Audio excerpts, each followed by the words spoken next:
मंजिलें मिले या न मिले ये मुकद्दर की बात है। मंजिलें मिले या न मिले ये तो मुकद्दर की बात है, हम कोशिश भी न करें ये कौन सी बात है। दोस्तों आइए आज हम लोग पढ़ेंगे अकाउंटिंग का जो एक हम लोग का सीरीज चल रहा है, उसी सीरीज को आगे लेके चलते हैं, जो कि बहुत ही इंपॉर्टेंट टॉपिक पढ़ने वाले हैं आज। यह जो टॉपिक होगा बहुत ही वेरी इंपॉर्टेंट टॉपिक होगा, बिकॉज इसमें आज हम आपको पूरा समरी बताएंगे कि पूरा अकाउंटिंग में जो हम लोगों को पढ़ना है उसका टोटल समरी हम आपको बताएंगे कि कैसे बेसिकली अकाउंटिंग, हमने पिछले वीडियो में बताया था कि कैसे अकाउंटिंग का ओरिजिन हुआ था, क्यों आया, उसके फाउंडर कौन थे, सब कुछ हम लोगों ने इसमें देखा था। आज हम लोग देखेंगे अकाउंटिंग प्रोसेस, चैप्टर का नाम है मेरे दोस्तों अकाउंटिंग प्रोसेस। अकाउंटिंग प्रोसेस में हम लोगों को क्या सीखना है कि सबसे पहले ये जानना है कि जो रफ बुक होती है, मेमोरेंडम बुक होती है, जैसे आप किसी भी कहीं जाते हो दुकान पर तो उनके पास एक कॉपी होती है, पेन बंधा होता है, रफ बुक जिसको हम मेमोरेंडम बुक बोलते हैं। तो मेमोरेंडम बुक में जो ट्रांजैक्शन लिखे गए होते हैं ऐसे रफली, उसको रिकॉर्ड करने से पहले उसका आपके पास वाउचर्स या डॉक्यूमेंट होता है, वह वेरीफाई करेगा तभी आप रिकॉर्ड करोगे, अदरवाइज नहीं, है ना। मतलब जितना भी आप ट्रांजैक्शन किए रहोगे उसका आपके पास रसीद होना चाहिए, वाउचर्स होना चाहिए, तभी माना जाएगा कि आप ट्रांजैक्शन किए, अदरवाइज नहीं माना जाएगा।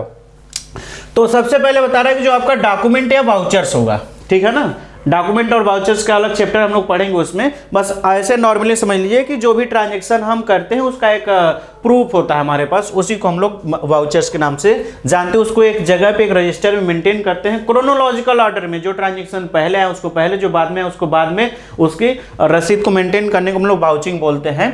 अब इस ट्रांजैक्शन को हम लोग क्या करेंगे, आइडेंटिफाई करेंगे। किसमें आइडेंटिफाई करेंगे मेरे दोस्त कि वो मनी में मेजर है कि नहीं है, या फिर उसको फाइनेंशियल नेचर का है या फिर नहीं। मतलब उसको क्या करेंगे, आइडेंटिफाई करेंगे कि वो फाइनेंशियल नेचर का है और मनी में मेजर कर सकते हैं या फिर नहीं। अगर नॉन फाइनेंशियल ट्रांजैक्शन है तो उसको हम रिकॉर्ड नहीं करेंगे। जैसे एक एम्प्लॉय के द्वारा दूसरे एम्प्लॉय के बीच में आपस में अगर कोई झगड़ा हो गया तो हम ये नहीं कहेंगे कि 2000 रुपए को उनके बीच में झगड़ा हुआ है, ठीक है ना।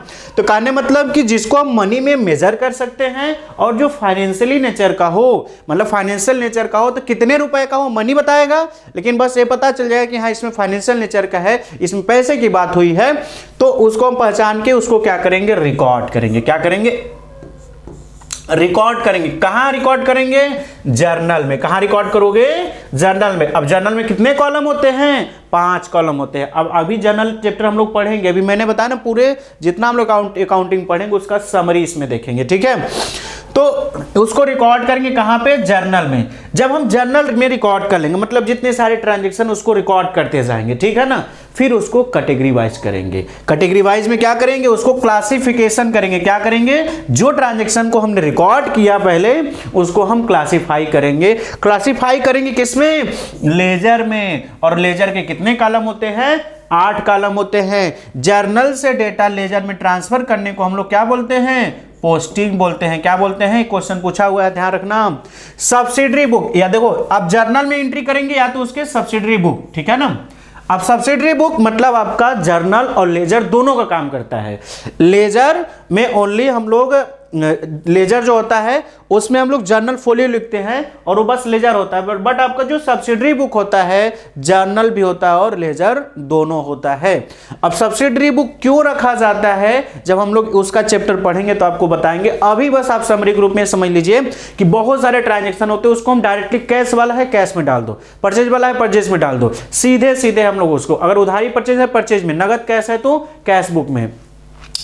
जब हम क्लासिफाई कर लेंगे ट्रांजैक्शन को, जब हम क्लासिफाई कर लेंगे तो उसके बाद उसका समराइजिंग करेंगे। क्या करेंगे, समराइजिंग करेंगे। समराइजिंग करके हम देखेंगे कि ट्रांजैक्शन मतलब जितना आप पूरे ईयर में क्लास करते हो, टेस्ट देते हो, उसके बाद आपका क्या होता है, समराइजेशन होता है, ठीक है ना। समराइजी आप करोगे तो जिसमें आपको क्या करना पड़ता है, ट्रायल बैलेंस। ट्रायल बैलेंस क्या होता है, एक स्टेटमेंट होता है। ट्रायल बैलेंस क्या होता है, एक स्टेटमेंट। एक बार मैं फिर से आपको बता दूं, ये मैं बस समरी बस बता रहा हूं, एक एक चैप्टर डिटेल में हम लोग अभी आगे पढ़ेंगे। और उधर हमने सब्सिडरी बुक में बताया था अभी कि जैसे सब्सिडरी बुक में टोटल 8 होते हैं, कैश बुक, कैश बुक में क्या होता है, जो नगद ट्रांजैक्शन रिकॉर्ड किए जाएंगे, उसमें जो कैश में ट्रांजैक्शन होते हैं, जैसे हमने गुड्स बेचा नगद, गुड्स खरीदा हमने नगद, है ना। हमने जो छोटे छोटे खर्चे हैं उसको जो रिकॉर्ड करते हैं उसको हम लोग पेटी कैश बुक बोलते हैं। अब पेटी कैश बुक का जो बैलेंस होता है वो एसेट्स होता है, इस चीज को आप ध्यान रखिएगा।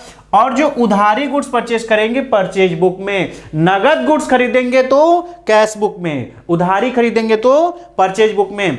जो गुड्स हमने खरीदा अच्छा नहीं था हम उसको वापस करेंगे, कहां रिकॉर्ड करेंगे, परचेज रिटर्न बुक में। जो हमने गुड्स बेचा, नगद बेचेंगे मतलब कैश में बेचेंगे तो कैश बुक में, उधारी होगा तो सेल्स बुक में। आपने गुड्स बेचा, कस्टमर को अच्छा नहीं लगा, गुड्स वापस कर देगा, कहां रिकॉर्ड करोगे, सेल्स रिटर्न बुक में। अब आती है बिल्स की बात। बिल्स, जैसे हमने आपको गुड्स बेचा, ठीक है ना, तो हम आपके ऊपर एक बिल लिखेंगे कि आपने 2000 रुपए गुड्स हमको आपने उधारी पे लिया हुआ, आप 1 महीने का हमसे समय मांग रहे हैं, तो आप पैसा पेड करोगे फ्यूचर में, तो आपके लिए क्या हो जाएगा, बिल्स पेबल। और हमको पैसा मिलेगा तो क्या हो जाएगा, बिल्स रिसीवेबल। वही चीज अगर हम किसी को पेमेंट करेंगे फ्यूचर में तो हमारे लिए क्या हो जाएगा, बिल्स पेबल। तो उसको जो रिकॉर्ड करेंगे बिल्स पेबल या बिल्स रिसीवेबल में।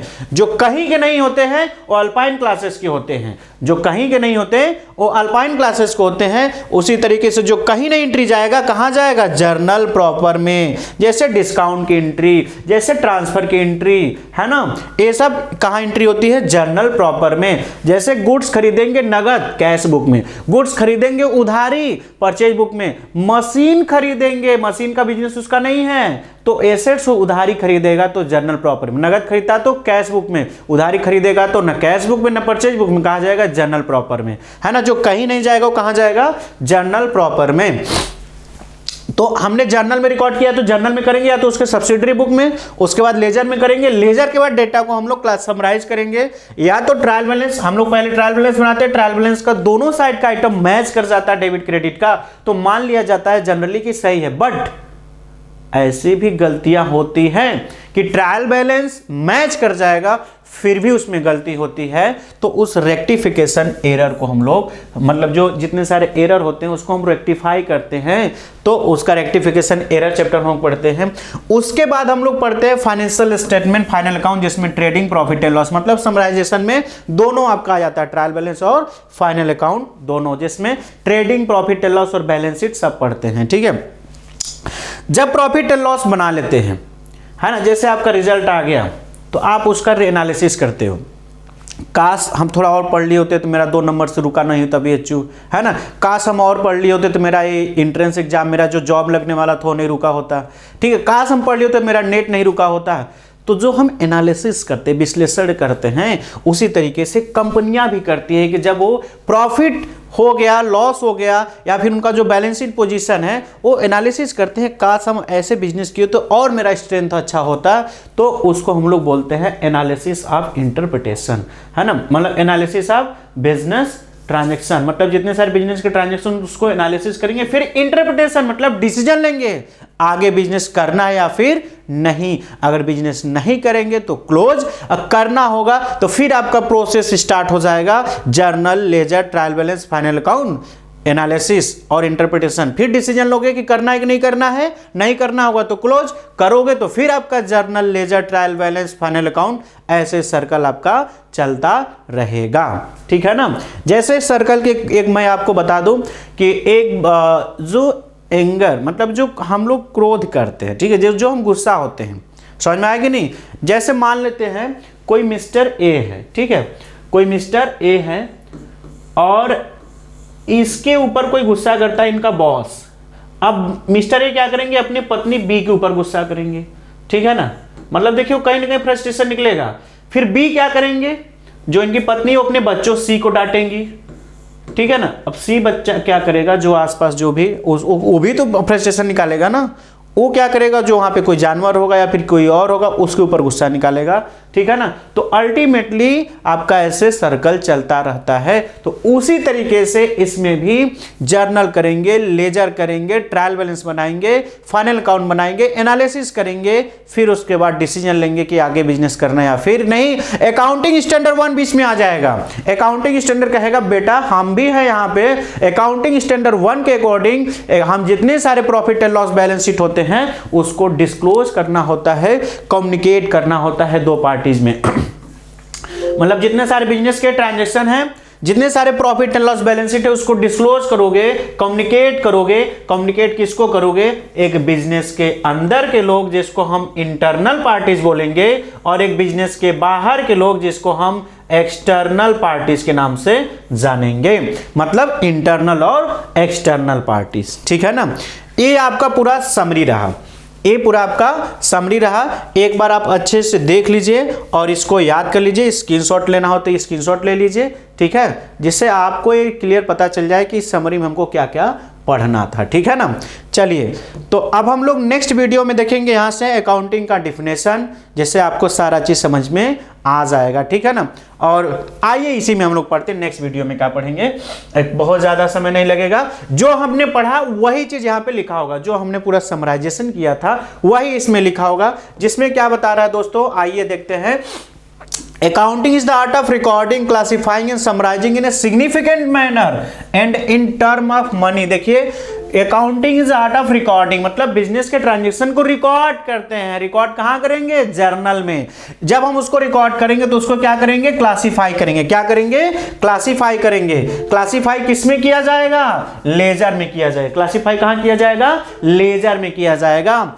एंड समराइजिंग, उसके बाद क्या करेंगे? ट्रायल बैलेंस फाइनल अकाउंट बनाएंगे इन ए सिग्निफिकेंट मैनर, मतलब एक ढंग से करेंगे, डबल इंटरेस्ट सिस्टम के रूल्स को फॉलो करते हुए करेंगे। And in term of money, उन्हीं ट्रांजैक्शन को रिकॉर्ड करेंगे जिसको हम मनी में मेजर कर सकते हैं। जो ट्रांजैक्शन या इवेंट होते हैं जिसको हम मनी में मेजर कर सकते हैं। ट्रांजैक्शन क्या होता है? वह ट्रांजैक्शन का मतलब क्या होता है मेरे दोस्त? ट्रांजैक्शन का मतलब होता है जिससे हमारे फाइनेंशियल पोजीशन में चेंज आए, फाइनेंशियल पोजीशन में मोमेंट आए, उसको हम लोग क्या बोलते हैं? ट्रांजैक्शन के नाम से जानते हैं, ठीक है ना। उसको हम लोग क्या बोलते हैं? ट्रांजैक्शन के नाम से जानते हैं, ठीक है। चलिए नेक्स्ट हम लोग देखेंगे which are in part at least of financial character, मतलब जो फाइनेंशियल नेचर का हो और लास्ट में जिसका इंटरप्रिटेशन किया जाएगा। मतलब जो हमने आपको पूरा बताया नहीं समरी, वही यहां पे आ गया। तो अकाउंटिंग आर्ट भी होता है और साइंस भी होता है। सबसे पहले आप ये बताइए कि आर्ट क्या होता है? आर्ट मतलब आप सोचते हो ना कि जो कला, जो फिगर वगैरह बना देते हैं उनको आर्ट बोला जाता है। नहीं, जो स्किल आपके अंदर है, जो आपके अंदर नॉलेज है, उसको हम रिप्रेजेंट करते हैं दूसरे के सामने, उसी को हम लोग आर्ट या कला के नाम से जानते हैं। तो अकाउंटिंग कौन कर पाएगा? जिसके पास कला होगा। मतलब अकाउंटिंग भी बनाना हर कोई नहीं बना पाएगा कि है अकाउंटिंग में जर्नल लेजर देखो कैसे कॉलम खींचा जाता है, तो अभी क्या है? एक आर्ट। अकाउंटिंग साइंस क्या है? अकाउंटिंग साइंस क्यों है? साइंस होने का रीजन है कि साइंस में कोई भी अगर हम काम करते हैं तो उसके कुछ प्रिंसिपल होते हैं, कुछ सिद्धांत होते हैं, कुछ कॉन्सेप्ट होते हैं। उस कॉन्सेप्ट में जैसे जैसे प्रिंसिपल में बताया गया होता है प्रोसीजर, उस प्रोसीजर को हम लोग करते जाते हैं। अगर प्रोसीजर कंप्लीट नहीं हुआ, प्रोसीजर को हमने सही से फॉलो नहीं किया, तो हम साइंस में कोई काम नहीं कर पाते हैं। मतलब वो जो हम पूरा करना चाहते पूरा नहीं हो पाएगा। उसी तरीके से अकाउंटिंग में भी डबल इंटरेस्ट सिस्टम के रूल्स रेगुलेशन प्रिंसिपल हैं, अगर हम उसको नहीं फॉलो कर पाएंगे तो अकाउंटिंग हम नहीं कर सकते। इस वजह से मेरे दोस्त अकाउंटिंग आर्ट भी है और अकाउंटिंग साइंस भी है। चलिए, और यह डिफिनेशन किसने दिया है? AICPA। किसने दिया है? AICPA ना, ठीक है ना। AICPA जैसे इंडिया का CA होता है, चार्टर्ड अकाउंटेंट, ठीक है ना। कौन कराती है? ICAI, ठीक है ना। ICAI institute of chartered accountant of India कब स्टेब्लिश हुई थी? इसको चीज का आप ध्यान रखो। 1 जुलाई 1949 में स्टेब्लिश हुआ था। इसलिए 1 जुलाई 2017 को GST भी आया था ना, 1 जुलाई। इसी वजह से 1 जुलाई को हम लोग CA डे के नाम से भी जानते हैं।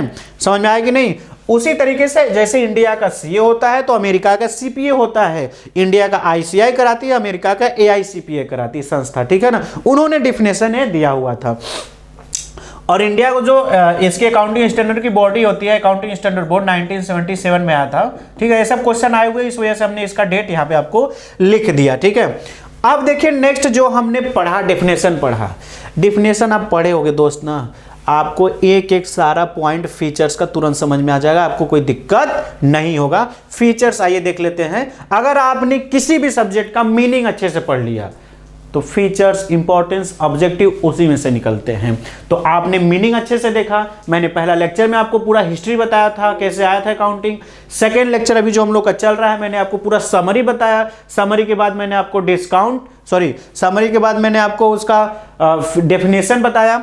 अब हम उसका पूरा फीचर्स देखते हैं। रिकॉर्डिंग ऑफ इकोनॉमिक एक्टिविटी मतलब क्या है? बिजनेस अकाउंटिंग में हम लोग क्या करते हैं, जो फाइनेंशियल कैरेक्टर, जो फाइनेंशियल नेचर के ट्रांजैक्शन होते हैं, उसी को हम लोग क्या करते हैं, रिकॉर्ड करते हैं। उसी को हम लोग क्या करते हैं, रिकॉर्ड करते हैं। ठीक है। Recording of past economic event मतलब जो फ्यूचर में हम गुड्स खरीदेंगे उसको रिकॉर्ड नहीं करते। पहले हमने गुड्स बेचा या खरीदा, उसके बाद भले एक ही सेकेंड बाद होता है, बट हम लोगों को जब खरीद लेते हैं, बेच लेते हैं, तब रिकॉर्ड करते हैं। मतलब पास्ट ट्रांजेक्शन को हम लोग रिकॉर्ड करते हैं। Accounting is an art as well as science, हमने आपको बता ही दिया। अकाउंटिंग आर्ट भी है और साथ ही साथ में साइंस भी है। Recording of term of money, हम उन्हीं ट्रांजैक्शन को रिकॉर्ड करेंगे जिनको मनी में मेजर कर सकते हैं। हम उन्हीं ट्रांजैक्शन को रिकॉर्ड करेंगे जिनको मनी में मेजर कर सकते हैं।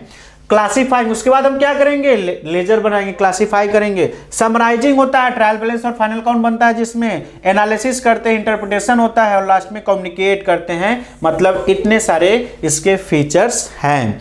नेक्स्ट में हम लोग पढ़ेंगे, नेक्स्ट हम लोग का टॉपिक क्या है, ऑब्जेक्टिव ऑफ अकाउंटिंग। मतलब जो अकाउंटिंग है उसके क्या ऑब्जेक्टिव है। ठीक है ना। तो आइए हम लोग इसमें ऑब्जेक्टिव को देख के कंप्लीट कर लेते हैं कि ऑब्जेक्टिव क्या होते हैं। दोस्तों ऑब्जेक्टिव मतलब उद्देश्य। जैसे आप ये जो वीडियो देख रहे हैं, आपका कोई उद्देश्य होगा, कोई ऑब्जेक्टिव होगा, है ना। यह जो वीडियो आप देख रहे हैं, जो आपका अचीवमेंट है, जो आपका गोल है, उस गोल को अचीव करने के लिए आप ये वीडियो देख रहे हैं। उसी तरीके से अकाउंटिंग के भी कुछ उद्देश्य थे। क्या उद्देश्य थे? सिस्टमैटिक रिकॉर्डिंग ऑफ ट्रांजैक्शन, है ना, जिसमें हम लोग book keeping, journal, ledger and trial balance पढ़ते हैं। मतलब जो ट्रांजैक्शन है उसका सिस्टमैटिक रिकॉर्ड हमारे पास होता है, जिससे फ्यूचर में हमको कभी जरूरत पड़ा कि कौन सा ट्रांजैक्शन कब किए थे और कितने रुपए का था, है ना, कोई एविडेंस की जरूरत पड़ गई तो हमारे पास रिकॉर्ड हुआ होता है, आसानी से हम निकाल के दिखा सकते हैं। यह ऑब्जेक्टिव होता है। और क्या होता है मेरे दोस्त ऑब्जेक्टिव, मेरे डियर, मेरे शेर, मेरे फूल पत्तियों वालों दोस्तों, असर्टेनमेंट ऑफ रिजल्ट। हम लोग क्या करते हैं, ट्रांजैक्शन के रिजल्ट को निकालते हैं, मतलब प्रॉफिट एंड लॉस को निकालते हैं। जैसे आप मैन्युफैक्चरिंग अकाउंट बनाओगे या ट्रेडिंग अकाउंट बनाओगे, प्रॉफिट एंड लॉस और बैलेंस शीट बनाओगे। ठीक है ना। मैन्युफैक्चरिंग मतलब जो गुड्स को बनाते हैं उसके बाद बेचते हैं, और जो गुड्स बनाया खरीद के बेचते हैं वो ट्रेडिंग कंसर्न होती है। ठीक है ना। उसके बाद हम लोग क्या करते हैं, फाइनेंशियल पोजीशन निकालने का ऑब्जेक्टिव होता है कि कंपनी या बिजनेस जो हम चला रहे हैं कितना प्रॉफिट हुआ, कितना लॉस हुआ, यह जानने के लिए हम लोग तो बनाते हैं। साथ ही साथ में कितना लेना है, कितना देना है, कितना हमारे डेटर्स है, कितने हमारे क्रेडिटर हैं, उसको जानने के लिए हम फाइनेंशियल पोजीशन मतलब बैलेंस शीट बनाते हैं। उसके बाद डेटा को लोगों को वेरियस यूजर्स, जो इंटरनल एक्सटर्नल यूजर्स होते हैं, फाइनेंशियल रिपोर्ट बनाने में हमको काम आता है। कि जो एनुअल डायरेक्टर का जो स्पीच होता है जिसमें वो पूरा बताता है कि कौन सा हमने कितना बिजनेस किया, कितना टर्नओवर हुआ, कितना प्रॉफिट हुआ, कितना लॉस हुआ। तो अगर हम रिकॉर्ड ही नहीं किए रहेंगे तो हम बता भी नहीं पाएंगे ना। तो ये सारे ऑब्जेक्टिव थे। नेक्स्ट वीडियो में हम लोग आगे का इसके आगे फर्दर प्रोसेस देखेंगे। इस वीडियो में इतना ही। आप लोग एंजॉय करिए ज़्यादा से ज़्यादा। यह वीडियो अगर यूट्यूब पे अपलोड है तो इस वीडियो को ज़्यादा से ज़्यादा आप शेयर करें। कोई भी प्रॉब्लम हो, आप जो व्हाट्सएप नंबर दिया गया है, आप इस व्हाट्सएप नंबर पे हमेशा आप कोई भी प्रॉब्लम हो आप कांटेक्ट करें। आपको कोई भी कोर्स चाहिए, BCom, MCom, BA, BEd, BTC का कोई भी कोर्स चाहिए, इवन आपका नेट जेआरएफ की कोर्स चाहिए, एसएससी बैंकिंग का, आपको कुछ भी चाहिए, आप कांटेक्ट करेंगे। इतना मैं आपको सिक्योरिटी दिला दूंगा। अगर हमारे यहाँ जो कोर्स चल रहा है वो तो आपको मिलेगा, साथ में मेरे जो को पार्टनर्स हैं जिनसे हमारा पार्टनरशिप में सारी चीज़ें चलती है, एसएससी बैंकिंग वालों से, वो भी कोर्स आपको प्रोवाइड कराया जाएगा। आप कुछ भी नहीं करना चाहते हैं तो एटलीस्ट अल्पाइन क्लासेस ऐप को डाउनलोड कर लीजिए, जहाँ पे आपको बहुत सारी चीज़ें फ्री में अवेलेबल है। अभी आपको टेस्ट सीरीज भी वहाँ पे फ्री में अवेलेबल मिलेगा। ठीक है ना। तो इस वीडियो में इतना ही, और वीडियो को ज़्यादा से ज़्यादा शेयर करिए अपने फ्रेंड सर्कल में। Thank you very much.